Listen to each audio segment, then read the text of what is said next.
পুরনো শাসন কাঠামো বিলোপের দাবিতে জাতীয় ঐকমত্য কমিশনের কাছে মৌলিক সংস্কারের পূর্ণাঙ্গ রূপরেখা দিয়েছে জাতীয় নাগরিক পার্টি এনসিপি। রাষ্ট্রপতি নির্বাচনে ইলেকটোরাল কলেজ সিস্টেম এবং স্থানীয় সরকার নির্বাচনে দলীয় প্রতীক প্রত্যাহারও চায় দলটি। আদিত্য মামুনের রিপোর্ট।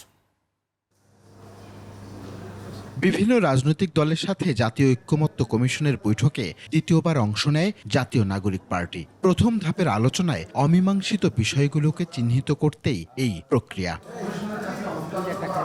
গণতান্ত্রিক কাঠামোকে স্থিতিশীল করতে বৈঠকের গুরুত্ব তুলে ধরেন আলী রিয়াজ।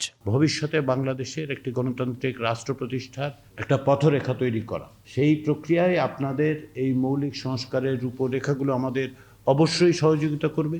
মৌলিক সংস্কারের দাবিগুলোকে নয়া শাসন কাঠামোর ভিত্তি উল্লেখ করে এনসিপি। সাংবিধানিক ব্যবস্থা, প্রধানমন্ত্রীর ক্ষমতার ভারসাম্য, স্বাধীন ও শক্তিশালী নির্বাচন কমিশন, সংবিধান সংশোধনের ক্ষেত্রে গণভোটের বিধান, ভোটারদের বয়স যেন 16 করা হয় এবং প্রার্থীর বয়স নির্বাচনে অংশগ্রহণের ক্ষেত্রে যেন 23 করা হয়। প্রধানমন্ত্রী সর্বোচ্চ 2 মেয়াদে থাকতে পারবেন।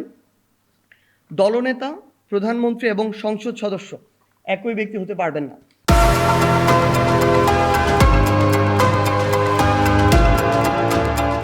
পেশি শক্তি নয়, বরং পলিসি নির্ভর রাজনীতির সূচনা করতেই মৌলিক সংস্কারের পরেই জাতীয় নির্বাচন অনুষ্ঠানের প্রস্তাব দিয়েছে দলটি। বিচার এবং সংস্কার কাজের দৃশ্যমানতা যদি আন্তরিকতা থাকে এবং অপর রাজনৈতিক দলগুলোর সহযোগিতা থাকে, তাহলে এই সময়কালের মধ্যেই সেটাকে সামনে নিয়ে আসা সম্ভব এবং নির্বাচন আয়োজন করা যেতে পারে।